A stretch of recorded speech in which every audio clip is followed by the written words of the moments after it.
Hey everyone, it's Christy. Welcome back to A Different Atheist Reads, and let's get going with Chapter 5 in Karen Armstrong's A History of God. We're actually going to be able to get through the entire chapter in one episode. I know, can you believe it? That's because the chapter really isn't so much a history of God as it is a biography of Muhammad.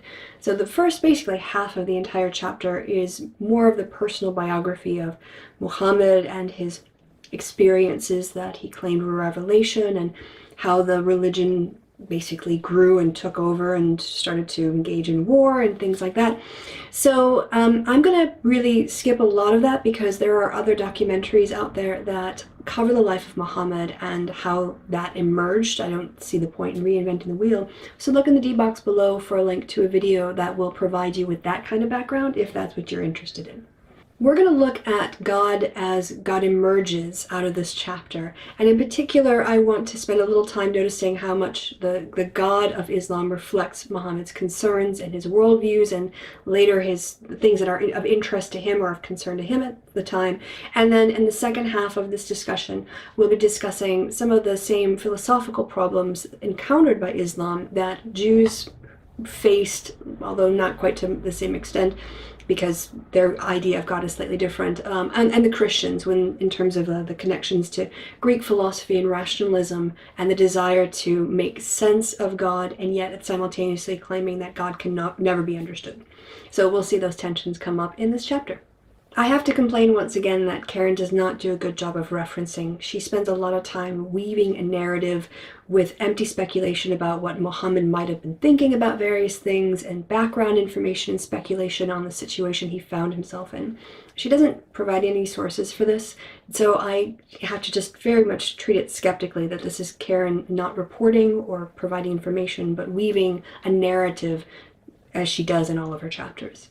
Let me illustrate this by quoting from Karen directly in terms of these unsubstantiated assertions about what people were thinking and feeling at the time.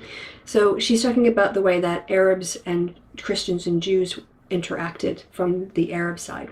There was, therefore, a widespread feeling of spiritual inferiority.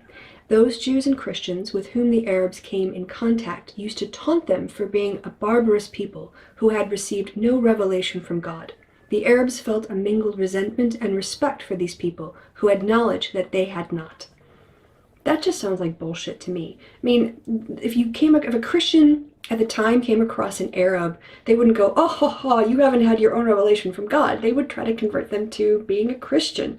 So again, this is just sort of the shit she writes, and she doesn't cite any sources or refers to something else. She just seems to be making this stuff up. Another theme that Karen brings into this chapter is the idea of the unwilling prophet, the person who is compelled beyond his own desire to speak the word of God. And so she spends some time discussing the themes of the angel appearing and compelling Muhammad to speak, and how horrible the situation, how it's so emotional, intense, and physical. And we saw this with the prophets who had, their lips burned with coal or anything else. This is just another one of her mystical themes about how agonizing and ecstatic it is to come in contact with your perception of what God is. The one thing that really does come across in the story is how much the God of Muhammad reflects his own situation, and Karen acknowledges this on page 169. In this sacred book, God seems to comment on the developing situation. He answers some of Muhammad's critics, explains the significance of a battle or a conflict within the early Muslim community, and points to the divine dimension of human life. And she also notes that the Quran was put together after Muhammad's death, saying that 20 years after his death, the first official compilation of the revelation was made. The editors put the longest sutras at the beginning and the shortest at the end. So we don't read the Quran in the order that Muhammad received it, but in a more random manner as events dictated. There is an element to Islam that I want to pull out from Karen's chapter here, and this is how much it encourages a sort of confirmation bias, which she doesn't write in the book, but I have observed and will point out, and I'll explain. Muhammad, she writes, did not have to prove the existence of God to the Quraysh. They all believed implicitly in Allah, who was the creator of heaven and earth. So starting from the assumption that there is a God, and it is this God, She then writes on, that was page 169, she then writes on page 170, consequently, the early verses of the Quran all encourage the Quraysh to become aware of God's benevolence, which they can see wherever they look. They will then realize how many things they still owe to him, despite their new success, and appreciate their utter dependency upon the creator of the natural order. This idea of humans as slaves, as complete servants to God, and being lower than God and inferior, and needing to tell God all the time how amazing he is, and how to think about, oh my gosh, how amazing Allah is, does come across. I mean, and so the idea here is you start off with the assumption that it's true, and then everything you do, oh, look at the tree, it's green again. Isn't that fantastic? Allah made the tree green again. All this confirms the initial erroneous result.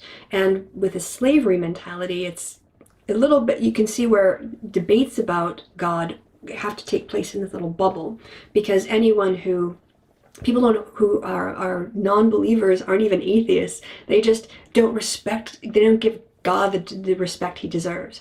And so this is a very, I think, very different approach to divinity than we've seen either with the purity laws and the compliance in order to become near to God, which we had in the Jewish texts, this notion of self-sacrifice, and you have to accept the sacrifice in order to atone yourself with God in the Christian scriptures. And now here in Islam, the idea is you have to negate yourself and just see yourself as a servant to truly embrace the will of God.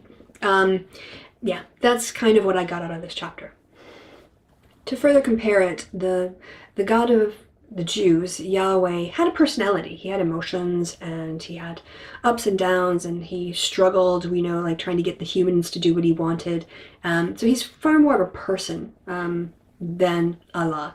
In terms of Jesus, you've got the human face of Jesus with the Trinity, so that's something that's meant to connect humans and the divine, that bridge between the otherness that I say was used by ritual purity in the Jewish system in order to close that gap.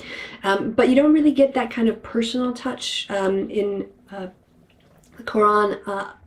Allah is a series of fantastic things and contradictory things and anything you want, basically, as long as it's got a positive connotation, because there's no fixed concept. It's just whatever people throw at it and they like. So the actual nature of God, while seeming to be similar in all three faiths, actually manifests itself in very unique ways across the three religions. One of the things that is asserted by the theologians in Islam, and that Karen talks about, that to me just makes no sense. And I'll just quote, "This single deity is not a being like ourselves, whom we can know and understand. Yet this incomprehensible and inaccessible God had wanted to make himself known."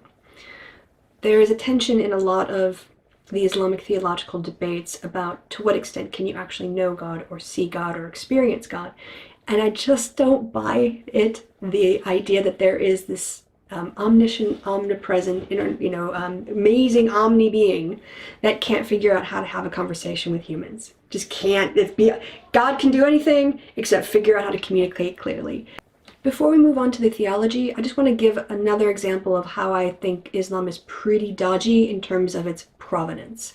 I claim that it's going back to the same God as the Jews and the Christians. Karen writes on page 184 that Muhammad had adapted his religion to bring it closer to Judaism as he understood it, but he was rejected by the Jews because he didn't know anything about Judaism, and that was probably the greatest disappointment of his life, and it called into question his whole religious position, because he was claiming he knew things that he was wrong about. But apparently some Jews stayed friendly and taught him more about what their God had revealed to them, according to the Jewish scriptures. And I'm going to quote her here, "For the first time, Muhammad learned the exact chronology of the prophets, about which he had previously been somewhat hazy." In other words, before that he was talking shit. And it wasn't until other human beings explained to him what was actually going on that he went, oh, right, so this is how I can legitimately tie my claim to this ancient tradition. So by this point, we basically have Muhammad now saying that his religion is returning to the, as Karen writes here, primordial religion of Abraham, who had been the first Muslim to surrender to God and who had built his holy house. So you have one version of Islam, and then it claims to be linked up with the Jews. They confront Jews in terms of actually giving the message. Jews are like, you don't know what the hell you're talking about, and exposing him as a fraud. So he learns a little bit more and then just appropriates more of the Jewish tradition, this time doing it with the right chronology, a lot like Christianity did. So, taking bits of it and then suiting it to your own particular purposes. That's what the Christian authors did in terms of Jesus' messiahship and his links to the throne of David, which are completely fictional, but using that messianic line to make themselves more legitimate in the eyes of Jews and Gentiles. We see here that Muhammad basically had the same credibility problems and resolved it just by shoehorning his faith into an older, more established and respected tradition. As Karen moves on in the chapter, and I won't go into the details, but she talks about the expansionist nature of Islam and the way that it took over territories and fought cities and captured places and, took over populations and had mass conversions. So if you are interested in that and his evolving theology of the just war in the Quran, this again is another example of how the revelations very suspiciously fit the times and the problems facing the author and are not universal principles that are good for humanity. Karen spends a small amount of time challenging the religious patriarchy of Islam and mostly giving it a pass. She claims that there's strong egalitarianism characterizing the Islamic ideal, and that during the lifetime of Muhammad this included the equality of the sexes. But I'm going to show how that's not the case in just a second. She shows that it's improved the lives of women because it banned the outright of killing female children and gave women some legal inheritance and divorce rights. And to her, that's like really impressive. That's basically equality. Sure, it's better than murdering female children and denying them, but it's not egalitarianism in any meaningful sense of the word. A few rights to divorce and inheritance and not being killed at birth is not egalitarianism. Karen claims that there was a strong egalitarian streak that characterized the Islamic ideal, and I just want to prove her wrong by quoting another part of her own passage, where she writes, in terms of women's participation in the community, one of their most important questions was why the Quran addressed men only when women had also made their surrender to God. The result was a revelation that addressed women as well as men and emphasized the absolute moral and spiritual equality of the sexes. Thereafter, the Quran frequently addressed women explicitly. Just gotta call bullshit on that. Like, oh yeah, half the population, I didn't think of it until a woman came up to me and mentioned, oh yeah, how come God never talks to us and now suddenly God is talking to us? It's just really fucking dodgy, isn't it? After the death of Muhammad, we see the start of what becomes the break of Islam into the Sunni and the Shia sects of it, and the nature of political authority and religious authority were very much bound up together. So if you're interested in that discussion of how the political power lines influence the direction of religious theology, you can read the book or watch a documentary. But I want to talk a bit more about the strict theology, because again, this is a history of God, not a history of Muhammad or a history of Islam. So let's look at some of the ideas that Islamic theologians had and to what extent that they were already anticipated by the other two monotheistic, sort of he called Christianity, monotheistic-ish religions that already existed.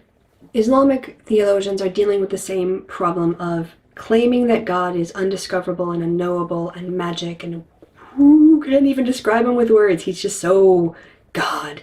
On the other hand, seeing everything around you is proof of God's existence.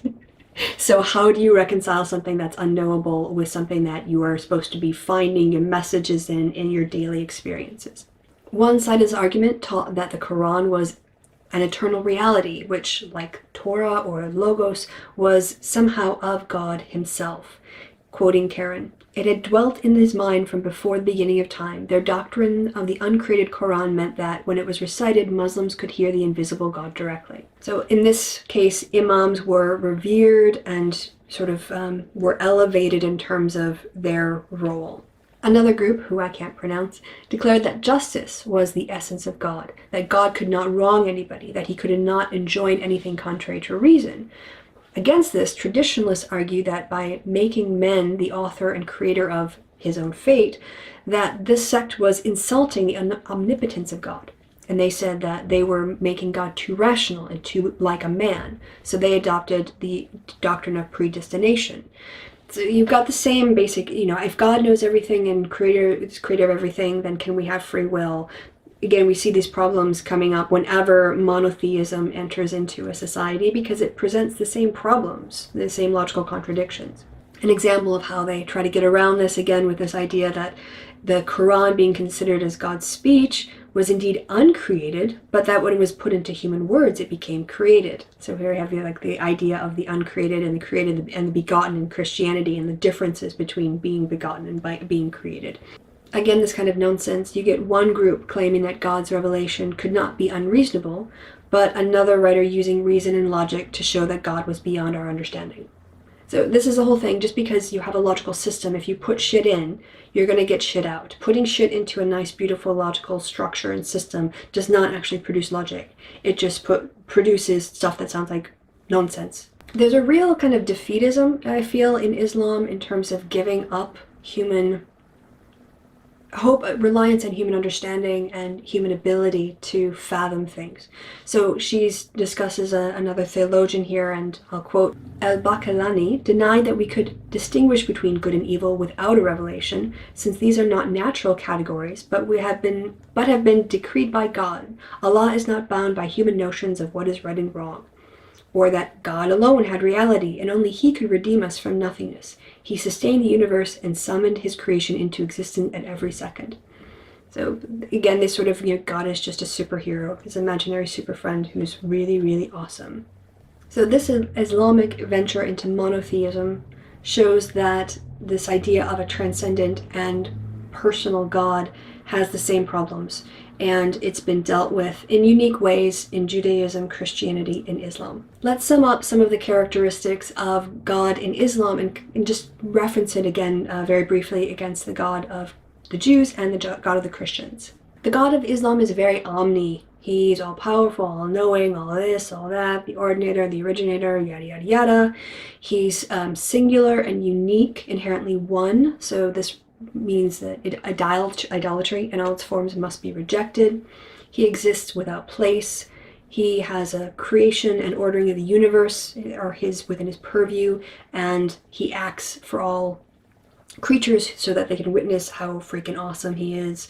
And he responds to those in need and distress whenever they call. Not so much. And guides humanity to the right way, the holy ways. If we can think back to the God of the Jews, the Hebrews and the Israelites, it was very much a relationship covenant between a being and a people, moderated through the priestly case or class. In Islam, it's a similar kind of God being, but without the personal connection. It's kind of like the manager that you never see. You're told about, maybe Miss So-and-so who founded the company and it runs everything, and you should be really grateful to her because she made this company and hired you, and now you have a job and her leadership is fantastic. But I think there is that thing of closeness is not as obvious in terms of conversations. I mean, even Muhammad never meets God, he talks to an angel. So there is a little bit of a distance there. But there's a lot more of this sort of being subservient and being a slave almost to God that does not come across in Judaism, where you do have the ability to have some moral questions be taken on in the oral tradition, for instance, and the idea that the Torah was given and now it's up to humans to use it. The emphasis here is always put on surrendering to God and, bowing 5 times a day, giving yourself up to God, do what's right in the eyes of God. Your life gets taken over. So although there's supposed to be a lot of evidence for this God, that's not the kind of, let's say, personal relationship we've seen in terms of revelations with the prophets and the Jewish traditions, the appearance of Jesus and his conversations. It's not quite the same flavor of worship that we've seen, in my opinion, in the previous chapters so far. The way that I kind of summed it up here is attributes are closer to the Jewish God than to the Trinity, but without the personality. Alright, so we managed to zip through chapter 5, and part of that is just because I'm not really that much of an expert on Islam, so I have less to say about this than others, but we're not done yet. We're going to get into some more Islamic philosophy in the next chapter, and then the one after that is on mysticism. I might actually try to combine those two chapters, because the mysticism chapter isn't, again, not really a history of God so much as it is a Karen telling stories about people's experiences, and I want to try to sift out that from a history of God. So yeah, we're getting through it. My aim is to be done with this book before a year of doing it, because it's crazy how long this has been going on. So we're really going to put the pedal to the metal now and push down and get through the rest of these chapters between now and September. Thank you for being patient and for coming back to watch the series, and I hope you haven't missed me too much, but I'm back and we're going to be on a regular schedule now for at least 4 weeks. So like, share. If you haven't, please subscribe. If you have subscribed, consider sharing it with a friend. I'm trying to get to 1,000 subscribers by my 1-year anniversary, which is in September. Until next time, I've been Christy. You've been awesome, and I'll see you later. Bye.